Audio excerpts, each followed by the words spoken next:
Okay, it's all yours.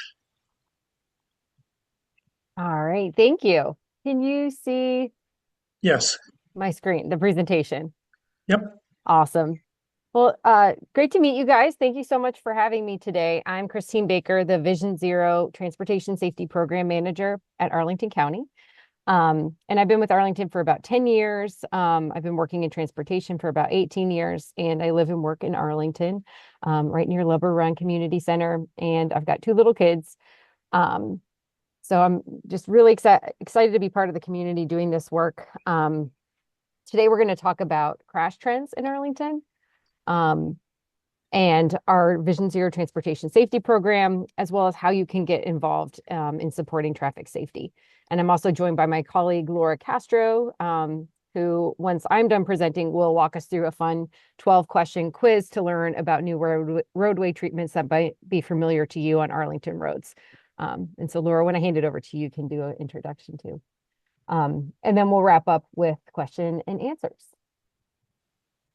So we'll start just by looking at the data.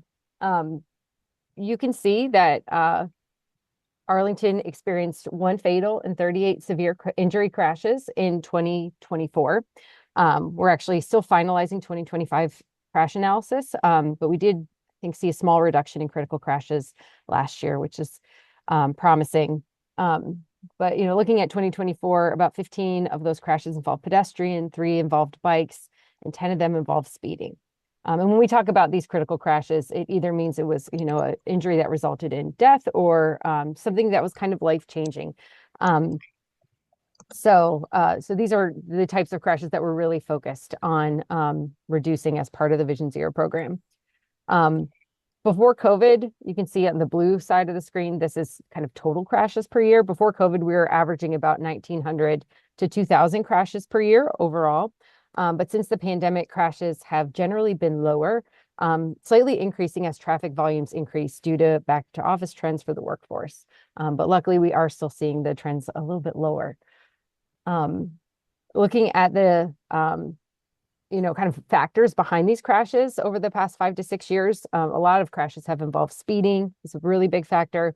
Alcohol is another large factor, especially in the severity of crashes. We also see lots of crashes at intersections, particularly involving left turns is one of the predominant patterns. For pedestrians, it's more common for a pedestrian crash to be severe because person's not surrounded by a metal frame. And we do see a lot of those happening at intersections, a lot of them involving left turns. For bikes, collisions with right turning vehicles have been more common. And then when we look at age groups, for those under 21, common factors have been speeding, not wearing a seatbelt. Then when we look at older adults, we've seen not as many um, factor-based trends, but we do know that the 96% of the time the driver has been the older adult. Um, so kind of honing in on older adult crashes, you can see that older adult crash trends were even more dramatically affected by the COVID pandemic. Crashes involving older adults more than halved that year. And then crash rates have been slightly increasing each year and are now back to similar rates since pre-COVID. And injury rates have remained fairly steady. This slide kind of looks on pedestrian and bicycle crashes involving older adults. And those are crashes for more vulnerable road users since they aren't protected by that metal frame, like I mentioned. Pedestrian and bike crashes involving older adults were around or slightly higher than pre-COVID rates in 2023 and 2024. And the pattern that we've seen is that the older adult was a driver in 76% of pedestrian crashes involving an older adult.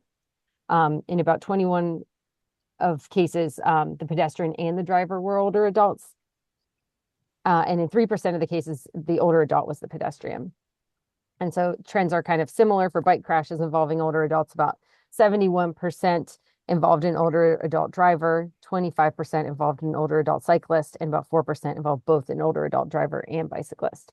So this information just kind of demonstrates how important it is to think about safety, both from the perspectives of people inside the car as well as outside of the car.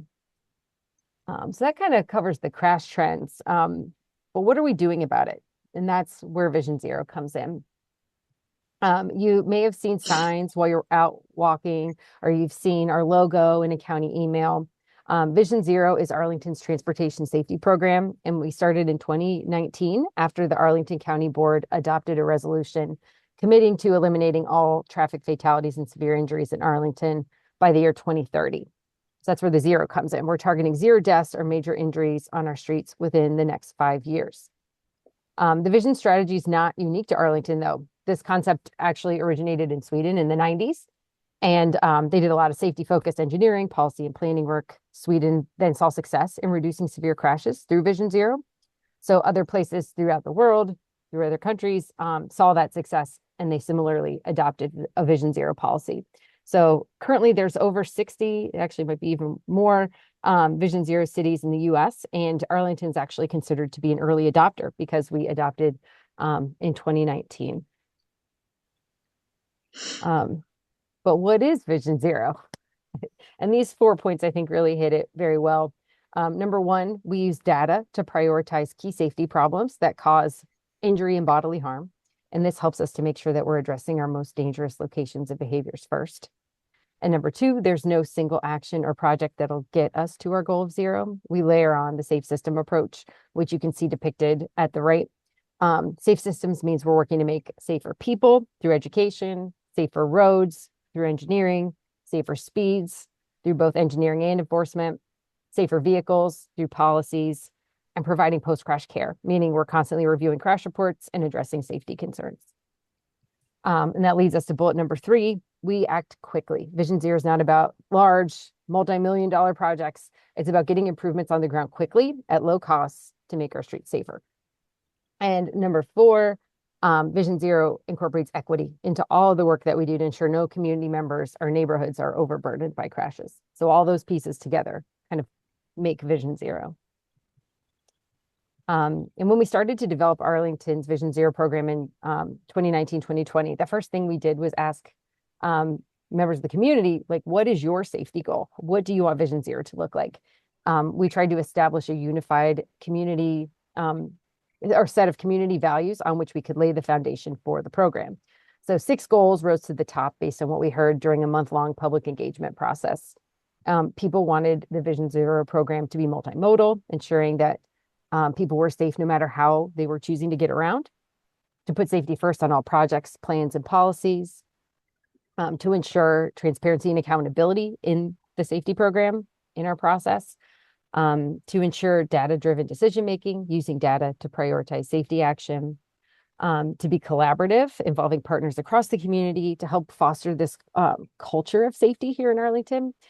And last but certainly not least, to ensure equity in the transportation safety program, making sure no one's disproportionately affected by crashes or safety issues. So those are kind of the 6 Arlington goals that we created for our program.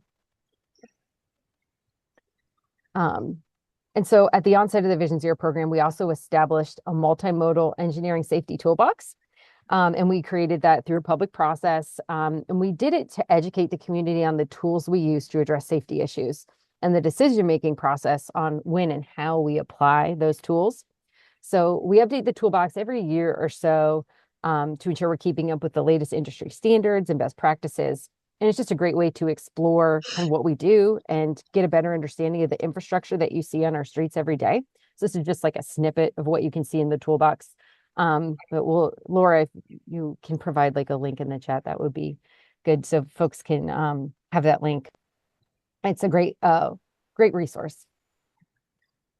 So we have these program goals and we have our safety tools, but how do we use them? So first we have to identify safety issues. And the way we kind of look at it in our workflow is we identify safety issues, we address them, and then we track them. So when we look at identifying safety issues, the main way we do this is we meet every quarter to discuss all severe and fatal crashes, what we call critical crashes, and then add safety improvements to help prevent those crashes in the future. We also have a hotspot program that uses crash data to pinpoint specific intersections or areas where we have repeat crashes and recommend safety improvements at those locations. We conduct walking roadway safety audits with a team across the Division of Transportation to review safety issues on roads where we've seen higher injury rates. We also have the report a problem, which you may have used before, where concerns come in from you, the community, to identify potential safety issues. We review those to help identify safety issues. We also review safety data on a system-wide level on at least an annual basis, if not more often, to identify and implement proactive safety projects. And we use equity data to analyze, rectify, and track crash imbalances throughout the county. So these kind of 6 methods are the ways we identify safety issues. When we look at addressing them, there's like there's many ways to identify a safety issue. There's also many ways to address a safety issue and implement those tools that are in our multimodal engineering toolbox. So we can use signs, pavement markings, flex posts, other temporary materials to make engineering improvements over a short period of time. So those are our tactical quick build projects. Then we have a quick build construction project program that builds these smaller scale construction projects, like a pedestrian median, sidewalks, curb improvements, the flashing yellow beacons that you see to help cross the roadway, things like that, that can be built within a 1 to 2 year time frame. And then we also have a pilot safety project program that provides also kind of quick build short-term engineering improvements, but in like a test setting. So we collect data and community feedback to learn about how effective these projects are and make decisions on when and how to use them. Safety improvements that are too large to be carried out through either tactical, quick build, or pilot projects need capital funding. So we recommend large-scale projects through the capital improvement program budgeting cycle. And sometimes capital projects are a way to build out those temporary conditions from the smaller scale improvements too. So that's a way that we get those like kind of bigger permanent projects in the ground. We also work to change behaviors through community education programs. We have year-round campaigns, which I'll talk about in a little bit, and events to target and address repeat problem behaviors we see in our crash reports. We also work with police on the automated safety enforcement program to reduce red light running and speeding. And last, we can implement improvements when we're repaving a road. And we have the opportunity to kind of remark the street starting from a blank canvas, we'll say, and incorporate, any reconfigurations or other changes. So these are kind of different ways that we implement those tools to address safety. And then tracking. As you may recall from the goals side, transparency and accountability are one of the primary goals of Vision Zero. So it's important to us as practitioners to track what we're doing and the impact on safety. And it's also critical that the community sees and understands that progress. So we're tracking our work through a few different ways. One is a public-facing crash dashboard where you can see the latest crash data and you can kind of zoom in on a map and do your own analysis. We also have a Vision Zero program dashboard, and that includes crash data and information on Vision Zero initiatives, projects, tools, community engagement activities. You can kind of see the program at a glance. We do before and after studies on tools and projects and pilot projects, and we publish all those on our website. We also have annual program progress reports and crash data reports. No shortage of reports on our website. And we have a monthly newsletter. Laura helps produce that. And that is a great way just to learn about what we've been working on, as well as any upcoming engagement opportunities. So highly recommend subscribing to that on our website. We don't spam you. It's just 1 email a month. And last, we host an annual feedback engagement effort to gauge how we're stacking up to our Vision Zero goals from the community's perspective. Because all these other things are really quantitative database, but this is our way of incorporating qualitative data, understanding how the community feels through that engagement effort. So that's kind of how we're tracking what we're doing. So that's kind of the 101 on our safety program. It's a lot of words and numbers to take in, but I hope when you hear Vision Zero, you can associate it with transportation safety, and you can start to see it when you're traveling around Arlington. You can see it in the way we design intersections, when you see kind of bus-only lanes, the way bus stops are built, when you see bumped out curbs or loading zones, temporary signage, or education programs. It can also look like crossing improvements, speed control, accessible improvements, and other signs and markings. So this is kind of just at a glance what you could see. reflected from Vision Zero in your day to day. So that's what we, the county, are doing to improve safety. And we can now talk about what you can do, the community, to help support safety in your neighborhood. We're currently at a very interesting time of the Vision Zero program. We're updating our 5-year action plan. The first action plan was adopted by the county board in 2021, and it covered 2021 to 2025. So this next action plan will be brought to the board for consideration later this year, and it'll cover through our goal year of 2030. So we're looking at what's working well for us, what we can improve, and what big changes we can make to get to Vision Zero in the next 5 years. We're currently halfway through the process, and we'll be sharing a draft plan for public review and comment in April. So be sure to sign up for our monthly newsletter and get updates and see these opportunities and keep an eye out for this opportunity to share your feedback. We'll also have different pop-up events and virtual community meeting as a way to get involved. And you may have also seen our behavior change campaigns that we share through our newsletters, emails, advertisements, posters, other in-person signs or events. So we identify key crash factors and try to target behavior change through intentional messaging.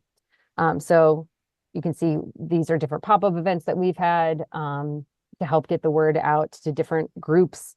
We've done things at high schools, we've done things at older adult community centers, we've done things at the county fair and at food distributions.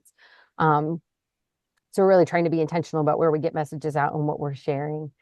Here's a few examples that maybe you have seen. I think last year we did a campaign on how your speed affects sight distance. So here you can see the cone of vision. You can see when you're going 30 mile per hour versus at 20 mile per hour, and you see it really open up. There's things you might not see when you're going faster. So trying to relay that message that slower is safer for everyone. We also have seen patterns in critical crashes involving blind spots. So we have done campaigns where we link people to resources on how to set up your mirrors so that you'll be able to catch some of those blind spots and prevent a crash.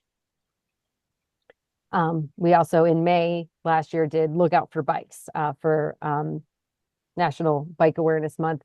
So, before you turn right, before you open your door, look for bikes, trying to get people in the habit of looking before moving.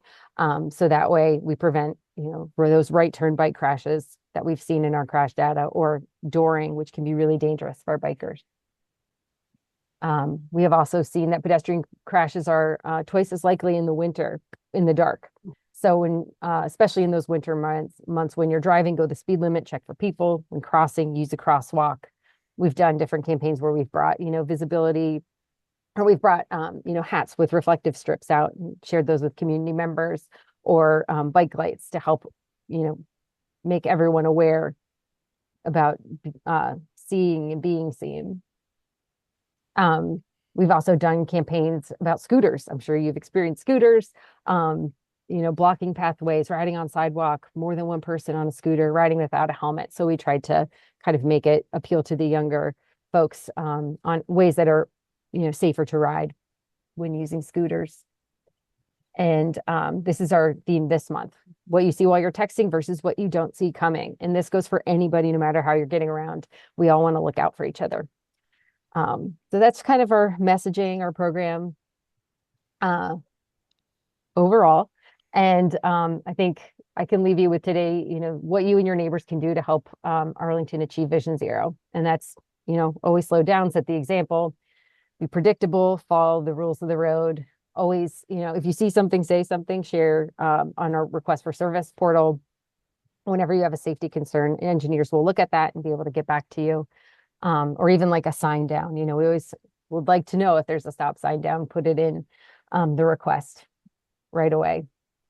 You can also subscribe to our monthly newsletter. You can help amplify, share our education opportunities.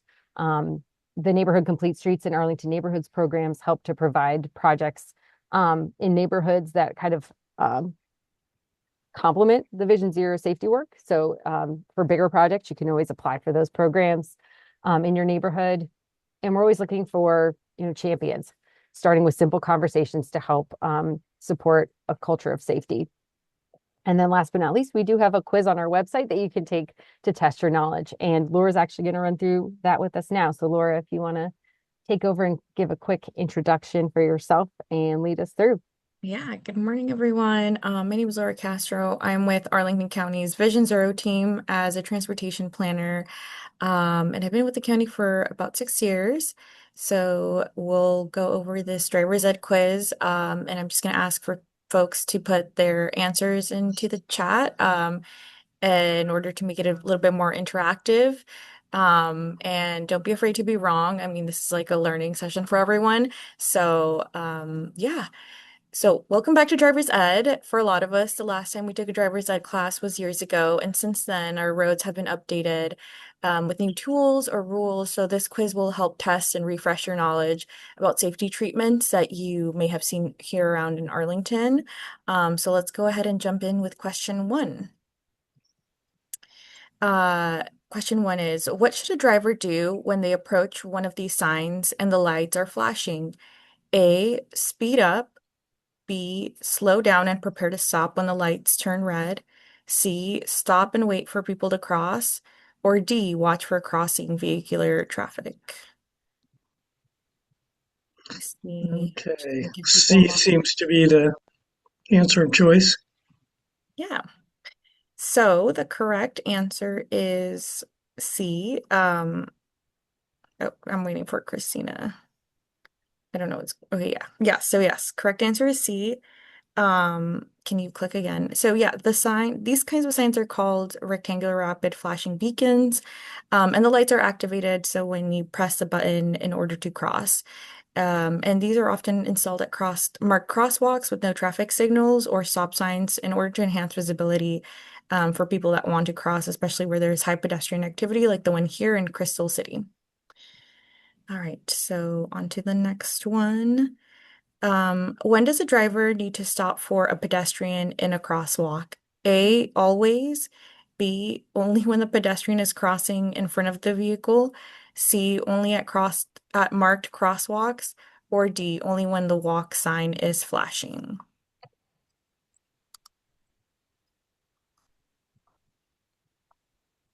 Alrighty. Yeah, and the correct answer is A. So drivers are required to stop and wait for pedestrians at crosswalks and intersections by law, even if the pedestrian has already crossed in front of the vehicle. So yeah, let's go on to the next Is question. before you do, is that um, true for a road with a concrete median strip and there's a pedestrian on the other side of the median? Do you still have to stop or do you stop when they cross the median and onto your side of the street? Yeah, Christina. Yeah, I think once they have entered the crosswalk, you are required to stop um, as they're approaching. Once they have passed, you can get because if they're on the other side of the crosswalk, and I'll have to double check this. This is good practice. Always stop when someone's entering the crosswalk approaching you. Once they have cleared your pathway, um, and they've kind of moved on to the other side of the median, um, you can continue. Does that make sense? Yeah. It's hard to explain without a graphic. Thank All you. right. So for question three, how much space is required for a driver to pass a bicyclist on the roadway? Is it A, there is no minimum, B, 1 foot, C, 3 feet, or D, 5 feet?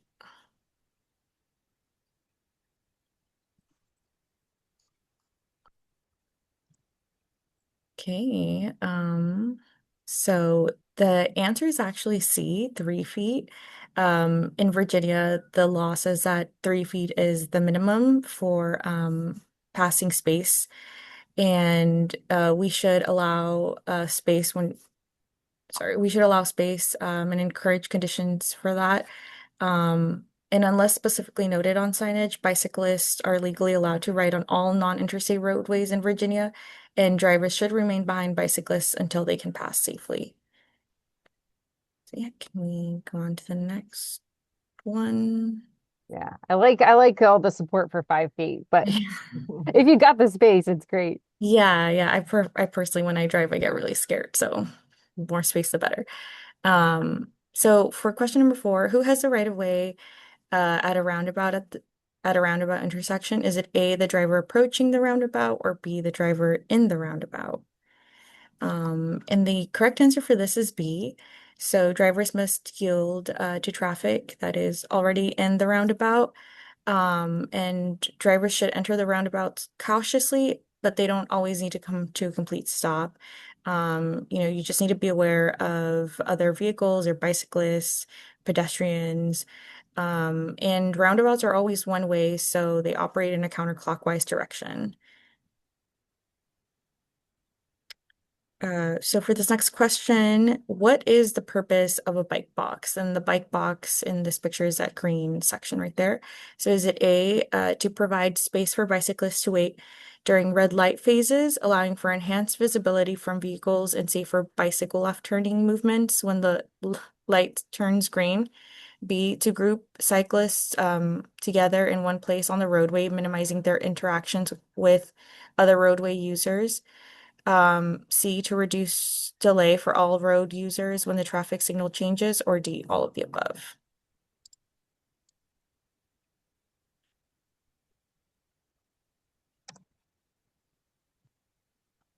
Yeah. So the correct answer for this is D.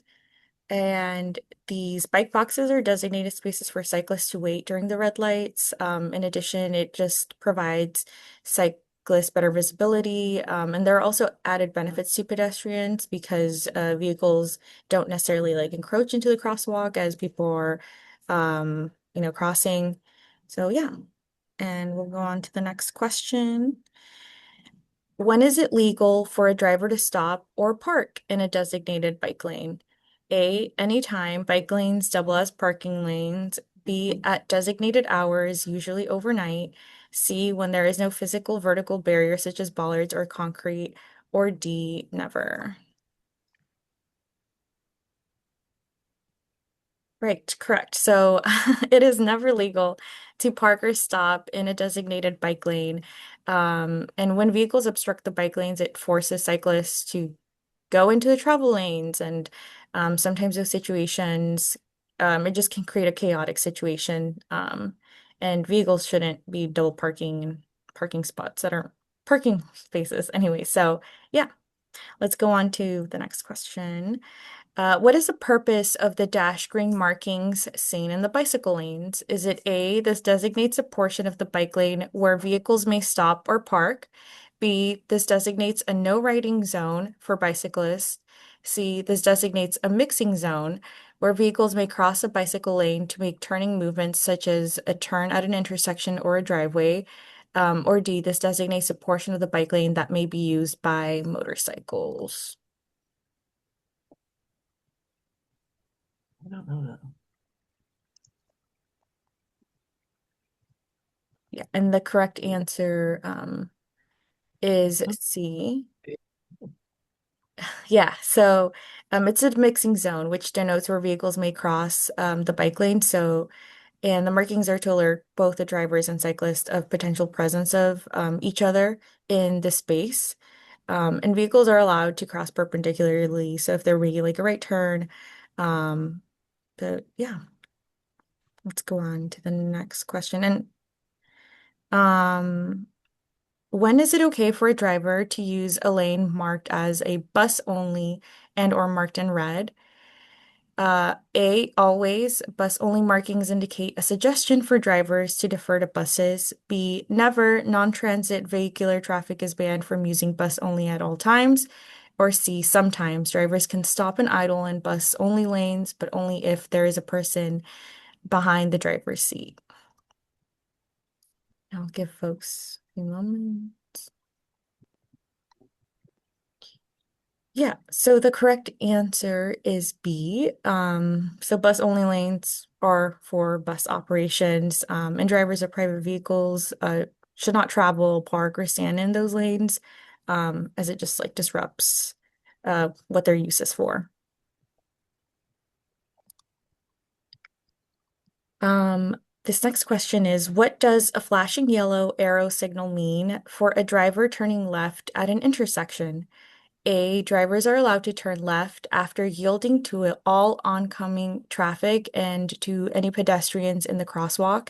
B, the left turn signal is about to change to red and drivers should prepare to stop or prepare to complete a left turn if they are legally within the intersection and there is no conflicting traffic or pedestrians present. C, left turns have the right of way. Oncoming traffic has a red light. Or D, drivers intending to turn left must stop and wait for the signal to change to a green arrow. Drivers cannot enter the intersection to turn when a flashing yellow arrow is being displayed. Some people have strong opinions about the yellow flashing signals, but the correct answer for us for this is A. And the flashing yellow arrows.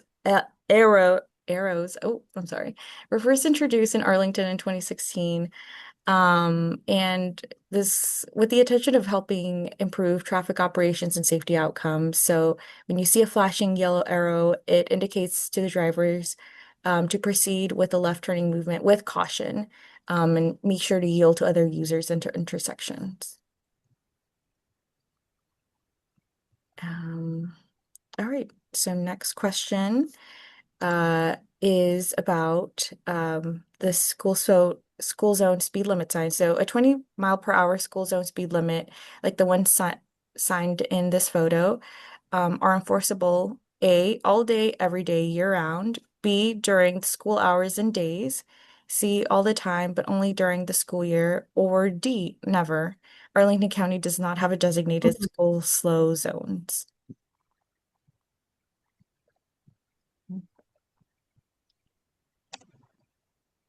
Interesting. So the answer for this is actually A. A school slow zone is a permanent 20-mile-per-hour speed limit on a neighborhood slash local classified street, so within 600 feet of a school. And yeah, these are enforceable year-round, around the clock, whether or not school is in session. And even when school isn't in session, students may still have active programs and are getting to school as a place where they convene. So. Yes, it is enforceable all day, year round. All right, for our next question, when do drivers have to stop at a pedestrian hybrid beacons? And those are these signals here in the picture. So is it A, every time, B, when the lights flash red or yellow, C, when the lights are solid red or yellow, or D, never. They only serve to alert drivers of the existence of a crosswalk. What's doing that? Stop. See.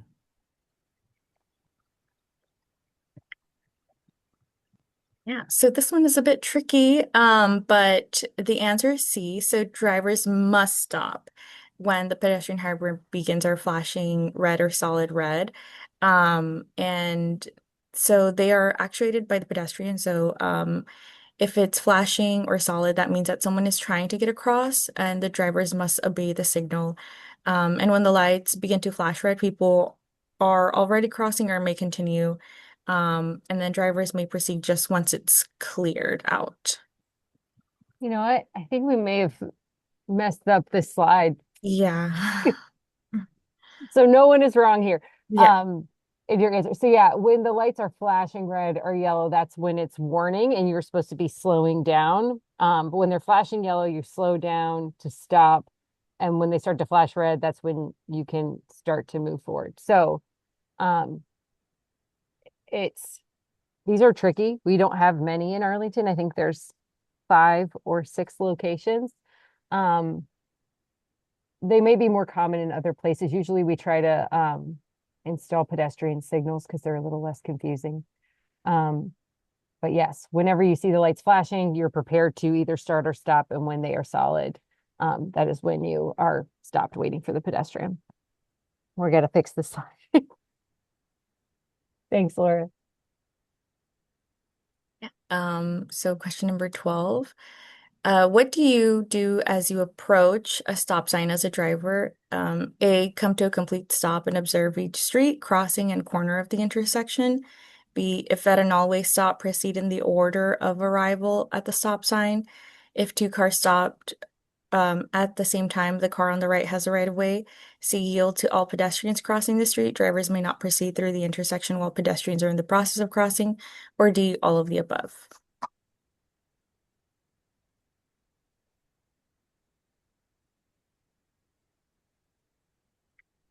Yeah, so the correct answer for this is D. All road users must come to a complete stop at every stop sign and proceed in the order of arrival and yield to pedestrians crossing the street. And that is that for this quiz. It wasn't graded, but yeah, so we just want to ask, like, what did you learn today? What do you wish you knew before this quiz?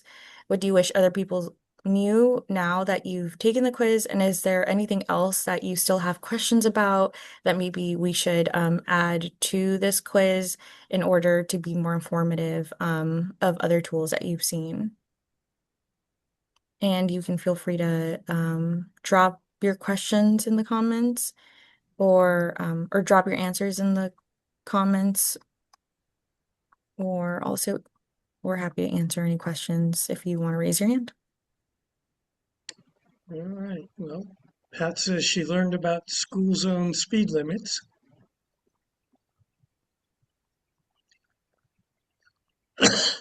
Alrighty. Well, if you have any other questions, feel free to reach out to us, to Christine or I. I'm sure that you can get our email from folks that organize this today. But thank you so much for your questions. I believe Christine might have answered some of them too as I was going along. We've got a comment here from Carolyn that the quiz is very car centric. It would be nice to add questions about the responsibilities of cyclists and pedestrians. That's a great that's great feedback. We started with the drivers because they're the ones in the big vehicles, but I think you're right. Like we said, everyone plays a part in this. So I think that would be great. A great addition because we're looking to expand it, add a little bit more. But if we want, I can start kind of going back in the chat to answer some of the questions that came up during the presentation. Okay, yeah, we've got 15 minutes, so we just go ahead and start at the beginning and work our way through. Cool. And if you have any others, feel free to put them in the chat or we can answer with hand raises, whatever works for folks.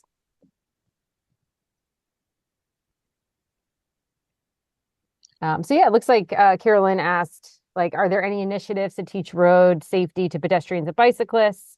I'm sure we all see people crossing without looking, cyclists going through lights.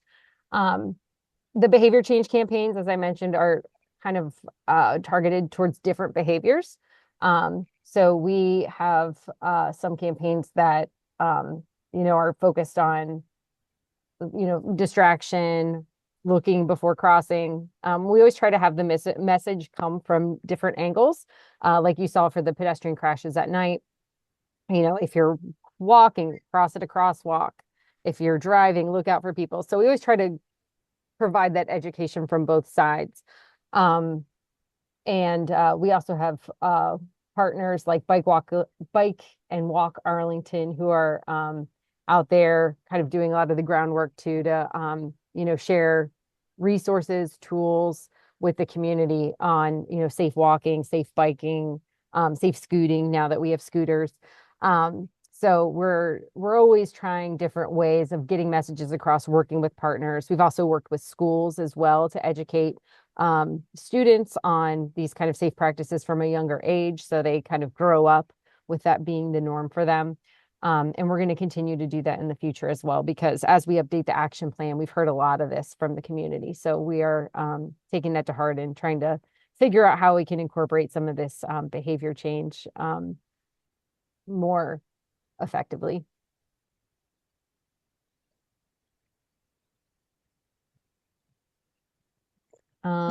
Comment here that some of the newer no turn on red decisions don't seem to make a lot of sense to this person. What goes into making a decision like that?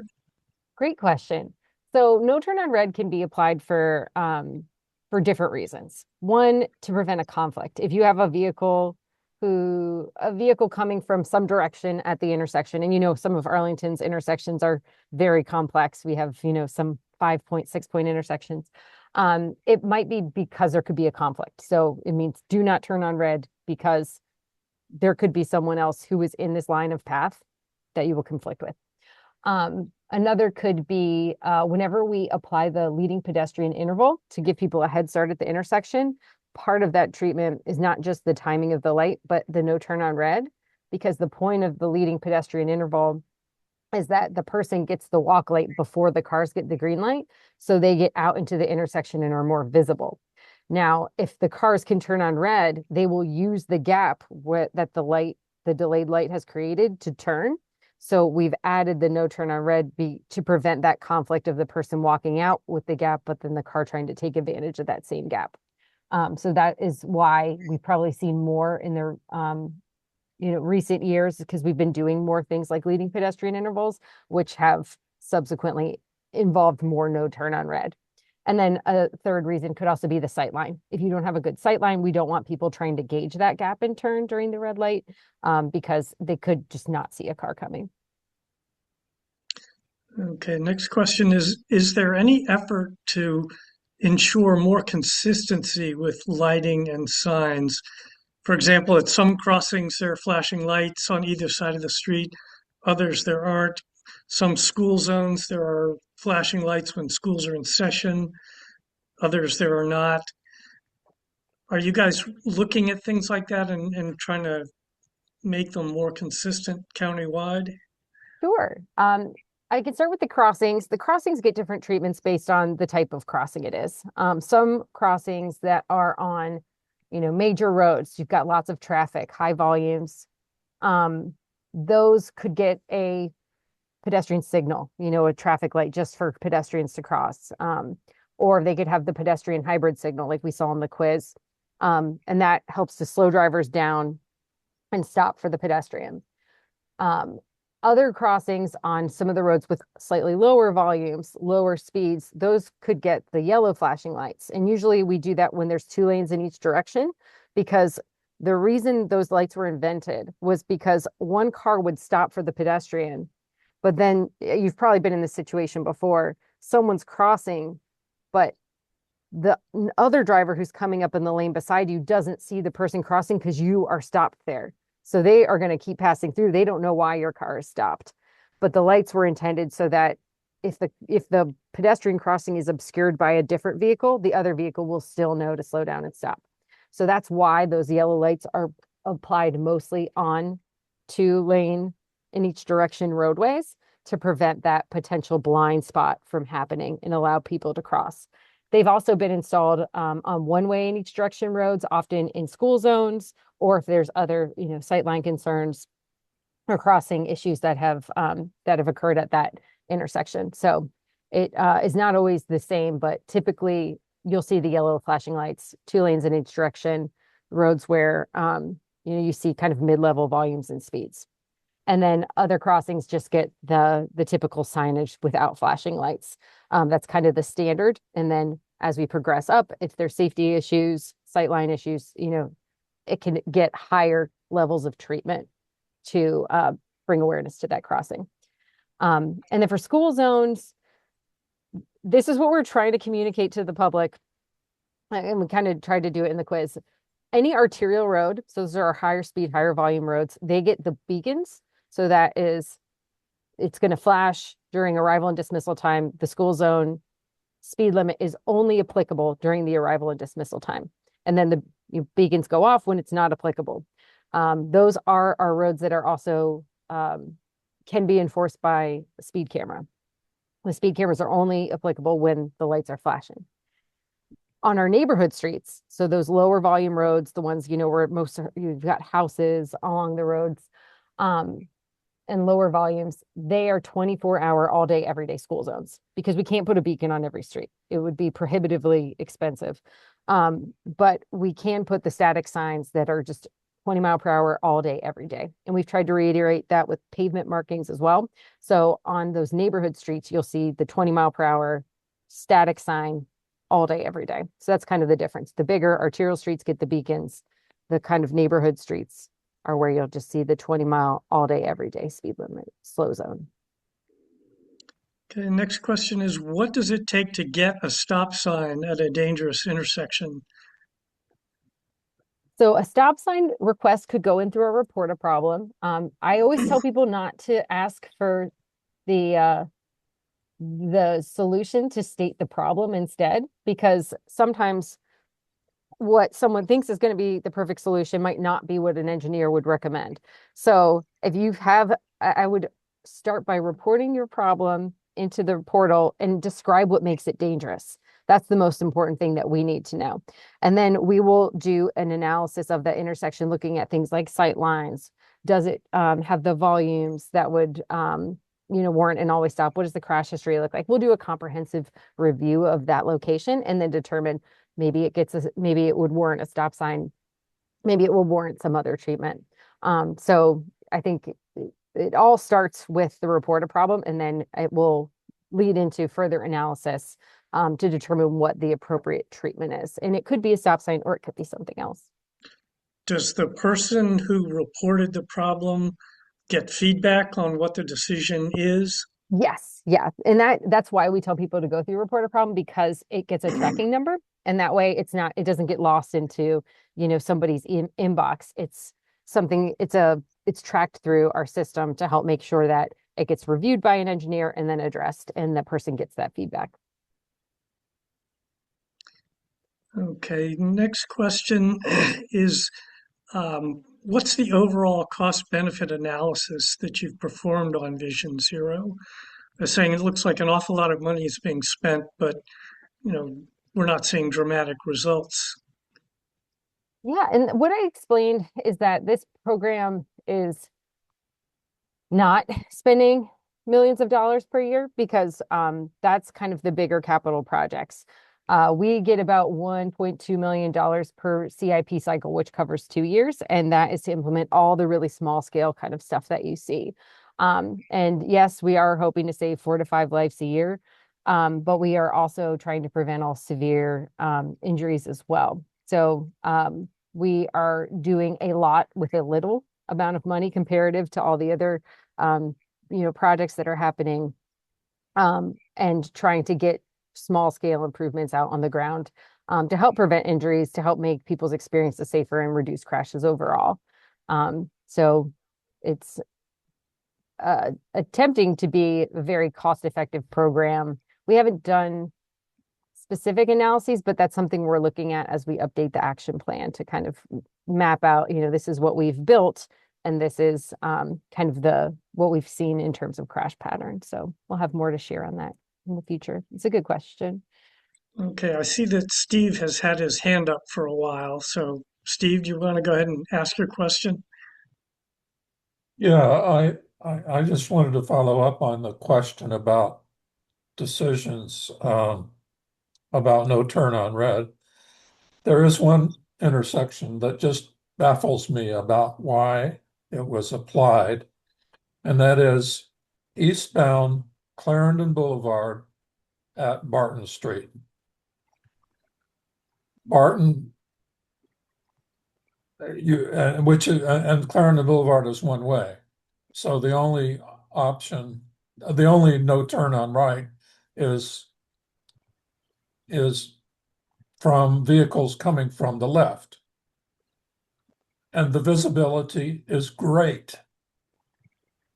And then that becomes counterintuitive, because if you allowed vehicles to turn right on red, they would be turning when there are no pedestrians in the crosswalk. And yet there is no turn on red, even when the visibility is just great. I don't understand. Yeah, that's a great question and something that we in the industry have been investigating because you're right. Sometimes when we hold the cars until the light changes, right? Then you've got all the pedestrians in the crosswalk. And so you now have to wait. And in a place like Clarendon, you have lots of pedestrians, it can feel very crunched to try to make that turn. I know exactly what you're talking about. I waited there on red this morning. Um, I think as I mentioned, sometimes the no turn on red is there as part of the leading pedestrian interval. Sometimes it is not. I don't know exactly why it's there. I can't speak off the cuff about that one. But if you feel like it is causing a different problem, you can put it into report a problem and have it reassessed. Ask, why is this here? And you could get an answer from the engineer, what was the rationale and if it, can be reevaluated because maybe it's created a different problem. So we're trying to be very intentional about where we apply these. But we understand sometimes there are pros and cons as we apply different treatments. I should point out that there is no um, leading pedestrian option there. It doesn't give pedestrians an option to start before the light turns green. Okay, yeah, I don't know the specific reason it's at that intersection. But if Anyway, you'd like, you thank can you. put it in report a problem to have it assessed. Okay. Do you have any information on accidents involving public transportation? So like car and bus crashes or pedestrians being struck by We buses? we have that information. I don't know any like top line summaries of it off the top of my head. It's not super common. But yes, it does happen and those get reported through police reports and are within our crash data set. We have a request here for both your email addresses. I don't know if Laura wants to put those in the chat. Yes, absolutely. Next question. Do you make presentations to community groups like civic associations and homeowners associations and things like that?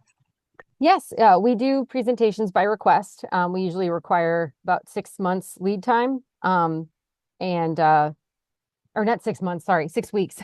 Just give because we are a small team, but we try to get to requests and we're happy to give a briefing and answer any questions that community members have.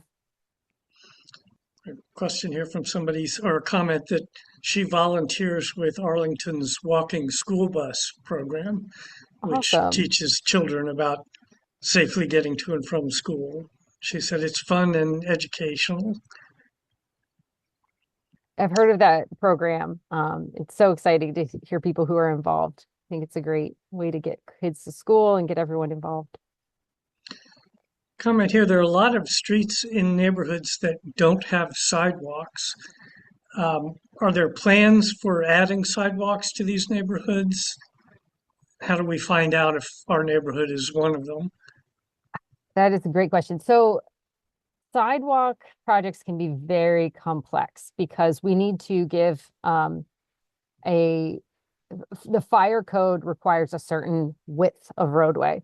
And so some streets don't have that width to build a sidewalk into the right of way. So it requires a lot of neighborhood coordination. Sometimes it involves removing all parking on the street.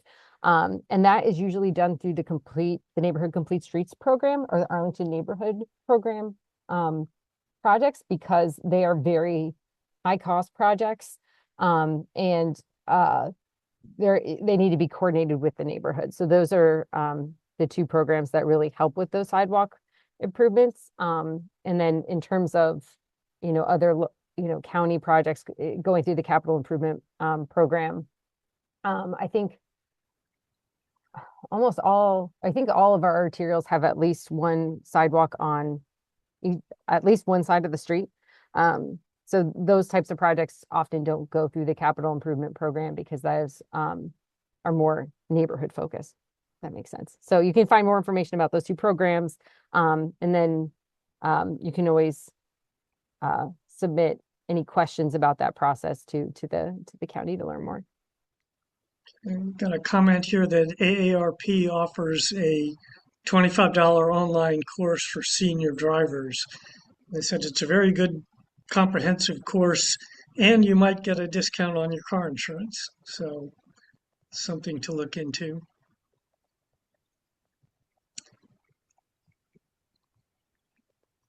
And I've heard that scooters are required to use a bike lane if it's available, and if it's not, they're allowed to ride on the sidewalk.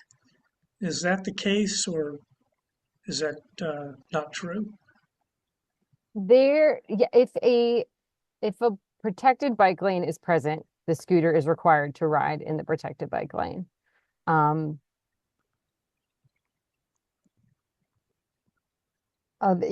they are permitted to ride on sidewalks otherwise. Okay, and what defines a protected bike lane? Where there's a barrier, so anything with like the flex posts, with concrete, islands, things like. Mhm. Trying to think if there's any other types of protected bike, but yeah, where there's some kind of barrier between the bikes and the vehicles. Okay. And we've also, I think worked with scooter companies to ensure that, when people open up the app, they get education on kind of the rules of that local jurisdiction. So like we have information as people before they start their ride and as they end it to like take a photo, make sure that it's parked in a place that is out of the way of the sidewalk, things like that. So there's been a lot of collaboration between the county and the service providers to improve kind of all of the habits, whether it's, the speed of the vehicles themselves, where people are riding and where they're parking. Well, speaking for myself, I can say there's still a long way to go to preventing scooters from being left in the sidewalks. It happens around me all the time.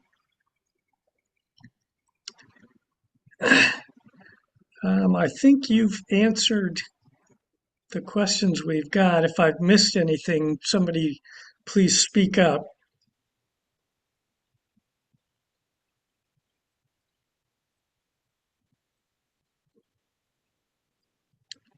Okay, well, I'm not hearing anything from anybody, and it's 5 minutes after 11, so I wanted to thank you both for a very interesting and informative presentation. It's certainly going to make us all pay more attention when we're out and about, either on foot or in our cars. And Thank you so much for having us. Yep. And I'll let everybody know that next week's presentation is on the cost of home care. So we're going to learn all about what affects the cost of having someone come into your home, uh, what insurance might or might not cover, what public options there are. So that's something that we may all need to be aware of as time goes on and we get more and more need for something like that. Otherwise, I'm going to go ahead and stop recording.